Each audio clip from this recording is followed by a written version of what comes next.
Quantas assinaturas você precisa para fazer uma perícia grafotécnica? É disso que eu vou falar hoje. Olá, eu me chamo Juliana Pereira, sou perita grafotécnica e tô aqui para te guiar pelo mundo da perícia. Seja muito bem-vindo ao time. No vídeo de hoje eu vou falar sobre quantidade de padrões, principalmente para você que tá aí tentando descobrir quantas assinaturas você precisa pegar na sua coleta. Quantidade é a única coisa que importa? É claro que não. Existem outros critérios que a gente precisa seguir relacionados aos padrões, mas nesse vídeo eu vou falar um pouco para vocês apenas sobre o critério da quantidade. A primeira coisa que a gente precisa pensar é para que o perito vai utilizar padrões. Os padrões são necessários para que a gente consiga individualizar uma escrita, o punho de alguém. Quando o perito vai fazer uma análise comparando duas assinaturas, ele vai ter que conseguir distinguir quais características são de uma e quais características são da outra para identificar se elas vieram da mesma pessoa ou não. E como que o perito vai saber quais são as características da escrita de uma pessoa? Analisando padrões daquela pessoa. Então, por exemplo, para um perito conseguir diferenciar a minha escrita, ele vai ter que estudar o meu punho. Ele vai ter que entender a minha escrita, quais são os meus hábitos gráficos, quais são as variações naturais do meu punho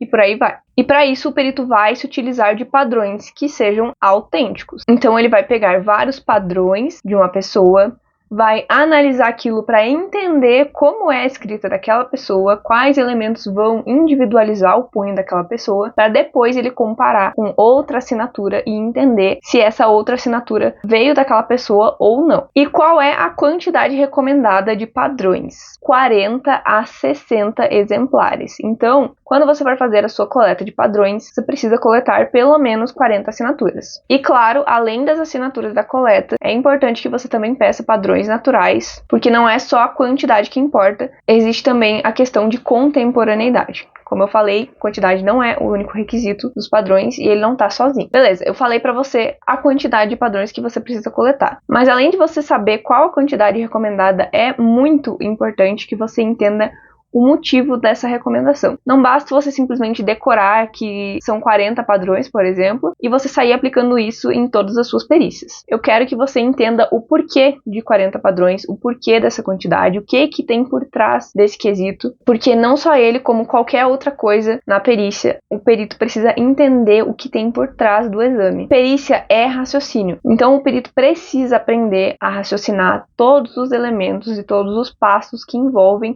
uma perícia do início ao fim, principalmente para adaptar a cada caso. A perícia grafotécnica não é uma coisa engessada, principalmente na prática. Então você não vai sair aqui desse vídeo, vai pegar simplesmente uma folha e vai coletar 40 assinaturas em todas as suas perícias. Não é assim que funciona. Por que o perito precisa de quantidade quando a gente está falando de padrões? Você que está aqui assistindo esse vídeo talvez já tenha estudado um pouco de grafo, talvez não. Mas o fato é, toda pessoa tem variação na sua escrita. Se eu pegar aqui um papel agora, ou você que está aí assistindo, pegar um papel agora e escrever a mesma palavra 5 vezes, cada uma vai sair com algumas coisas diferentes. Nenhuma delas será exatamente igual. Portanto, para um perito conseguir extrair quais são as características que individualizam a escrita de alguém, ele não pode ter poucos exemplares, poucos padrões, porque senão ele não vai conseguir diferenciar o que é variabilidade natural e o que realmente pode ser uma modificação por falsidade, por exemplo. Se eu tenho poucos padrões e eu encontro divergências, como eu vou trabalhar as hipóteses para saber se aquelas divergências são em razão de uma doença, são em razão da variabilidade ou são em razão de uma falsidade? Não tem como. Eu preciso de grande quantidade de padrões daquela pessoa para eu realmente conseguir estudar as características da escrita dela e entender as características da escrita dessa pessoa, para aí sim eu conseguir fazer uma comparação. Quando a gente está comparando duas assinaturas, a gente não pode simplesmente contar características. Então, por exemplo, eu tenho mais convergências, é autêntica, eu tenho mais divergências, então é falsa. Não. A perícia, como eu já falei, é raciocínio, ela não é um negócio quantitativo, ela é qualitativo. Então você vai extrair as características, você vai comparar, e a partir do momento que você encontra coisas diferentes e coisas semelhantes, você precisa avaliar o que essas semelhanças e essas diferenças significam. Cada uma delas vai ter um peso diferente. Na sua própria escrita, cada pessoa vai ter características que são mais constantes, características que são mais raras. Como eu vou avaliar se uma característica é constante ou é rara na escrita de uma pessoa, analisando vários e vários padrões dessa pessoa. Eu vou comparar diversos padrões dela para eu verificar isso aqui ela faz sempre, isso aqui ela faz só em metade dos padrões, isso aqui ela quase não faz. Eu não tenho como fazer isso com apenas 5 padrões. Então, para um perito conseguir identificar os hábitos gráficos de alguém, precisa dessa quantidade de padrões. E é por isso que são recomendados 40 a 60 assinaturas em uma perícia. Comparação 1 a 1,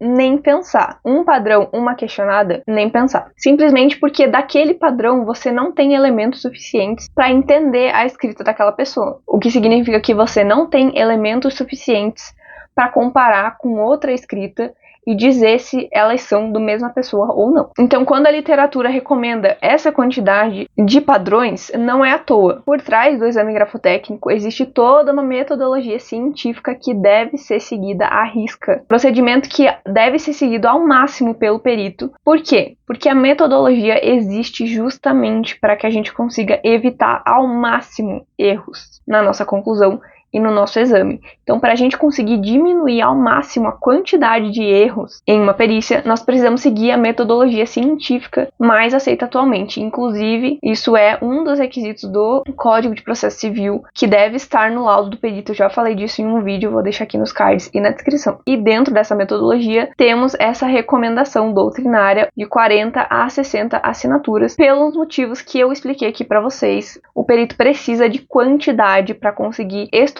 o punho de alguém, para conseguir individualizar as características daquela pessoa e aí sim poder dizer se outra escrita veio daquela pessoa ou não. Então, assim, quantas assinaturas você precisa coletar? 40 a 60. Sempre vai dar para você ter essa quantidade de padrões nas perícias? Não. E é por isso que eu preciso que você entenda não só o critério da quantidade que a gente está conversando aqui, mas os demais critérios de admissibilidade dos padrões, e você tem um raciocínio pericial desenvolvido na parte da análise das convergências e divergências para que você consiga adaptar a cada caso. Você não pode simplesmente marcar 40 na tua cabeça e agora vai fazer as perícias sempre com 40, porque na realidade muitas vezes você não vai conseguir essa quantidade. Por exemplo, a coleta de padrões que eu mostrei aqui para vocês em um outro vídeo, vou deixar aqui nos cards para quem não viu também. Quando chegou lá na hora da coleta, a pessoa tinha grande dificuldade de escrever. Era uma senhora, ela tinha muito tremor na mão, a mão dela fazia assim, ó, violentamente. Quanto mais ela forçava, mais tremor ela tinha. Então ela não conseguiu completar a coleta. Se eu não me engano, eu consegui coletar perto dos 40, mas não chegou aos 40, e eu solicitei diligências nesse caso para tentar conseguir mais padrões naturais, além dos que ela levou no dia da coleta, justamente para eu ter o máximo de padrões possíveis. Se não tiver, quer dizer que não vai dar para fazer a perícia? Não, mas quer dizer que provavelmente terão limitações nessa perícia. A mesma coisa se você pegar uma pessoa que já faleceu. Já aconteceu comigo uma perícia em que a pessoa era falecida, não dava para fazer coleta. Os familiares mal tinham padrões naturais dessa pessoa. Diligências eu só consegui fazer em 2 locais diferentes, as demais o juiz indeferiu. Nessa perícia que eu tô contando pra vocês, se eu não me engano, eu tive a média de 10 padrões pra fazer toda a perícia. E aí você tá só com o 40 na sua cabeça e você não tem todo esse raciocínio e entendimento por trás dos requisitos, por trás do exame grafotécnico. O que você vai fazer se você pegar uma perícia que só tem 10 padrões? Vocês estão entendendo por que eu quero tentar passar pra vocês um pouco do entendimento que tem por trás e não simplesmente chegar aqui pra vocês e, ó, gente, coletem 40 e é isso. Nesse caso dessa perícia que eu estou falando pra vocês, que foi mais ou menos 10 padrões, foi possível realizar a perícia, principalmente porque eu consegui padrões de épocas diferentes. Como eu falei lá no começo, a quantidade não é a única coisa importante. No caso da quantidade, é mais relevante você ter menos padrões com épocas diferentes do que você ter uma quantidade exorbitante de padrões da mesma época, principalmente se for distante da peça questionada. Você tá vendo tanto de coisas que você precisa analisar? A quantidade, as datas, a data da peça questionada, tudo isso entra na hora de examinar se os padrões que você tem vão ter limitações ou não. Nesse caso específico, tinha padrões de várias épocas diferentes, apesar de ser pouca quantidade, e eu pude verificar a variação daquela escrita e a evolução daquela escrita, principalmente. E aí deu para fazer a perícia, claro que não com uma conclusão categórica, mas deu sim para fazer uma perícia com bastante elementos, visualizar bastante coisas e analisar bastante coisas e colocar no laudo um bom trabalho para auxiliar o juiz naquele caso. Então, assim, dá para fazer com menos padrões do que 40, por exemplo? Dá. Mas veja bem, eu acabei de explicar para você você todos os motivos pelos quais a gente precisa de grande quantidade de padrões. A não ser que tenha alguma condição excepcional que impeça você de conseguir mais padrões, como por exemplo, a pessoa já faleceu, a pessoa realmente não tem outros padrões, a pessoa não consegue mais escrever, ou algo desse tipo, simplesmente não tem por que você não coletar o máximo de padrões possíveis. Quanto mais padrões você tiver, principalmente de épocas diferentes, mais respaldo, mais material você vai ter na tua perícia. Isso vai te ajudar muito mais na tua análise, você vai ter muito mais material para analisar. Isso vai facilitar o teu trabalho, isso vai te trazer mais elementos para você basear a tua conclusão e para você evitar erros, você ter o máximo possível de elementos para você estar analisando naquela perícia. Então, Ju, você recomenda que em todas as perícias eu faça a coleta? Sim. A não ser que realmente não dê para fazer, faça.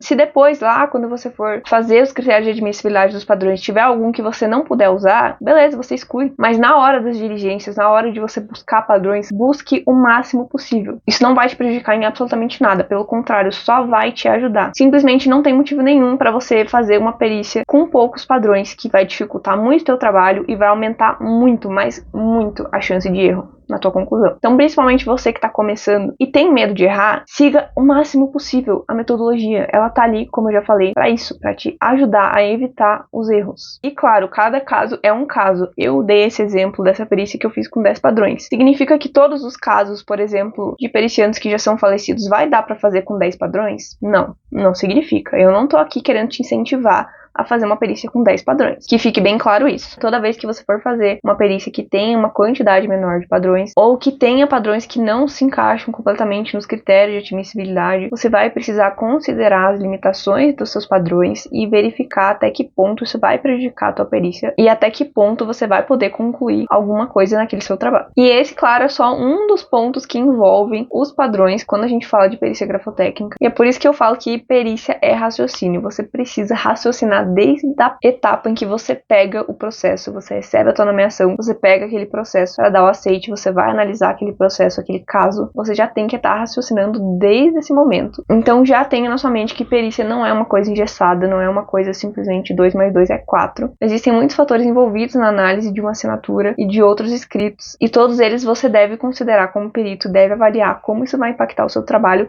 caso a caso. Então, qual a minha recomendação? Sempre faça coleta de padrões e sempre peça padrões naturais em todas as suas perícias. Nessa parte, o perito precisa ser um pouco proativo e ir atrás do material que ele vai utilizar na perícia. Se você não tem nem ideia de como um perito busca padrões na perícia grafotécnica, já tem um vídeo aqui só sobre isso, que eu vou deixar aqui nos cards e na descrição. Eu espero muito que esse vídeo tenha feito você não só aprender sobre a quantidade de padrões, mas refletir também o que tem por trás desse critério e o que tem por trás da recomendação de 40 a 60 assinaturas. Se você gostou desse vídeo, deixe o seu like e se inscreva no canal. E claro, para aprender ainda mais sobre perícia grafotécnica, é só continuar me acompanhando, tanto no Instagram quanto aqui no YouTube. Te vejo no próximo vídeo.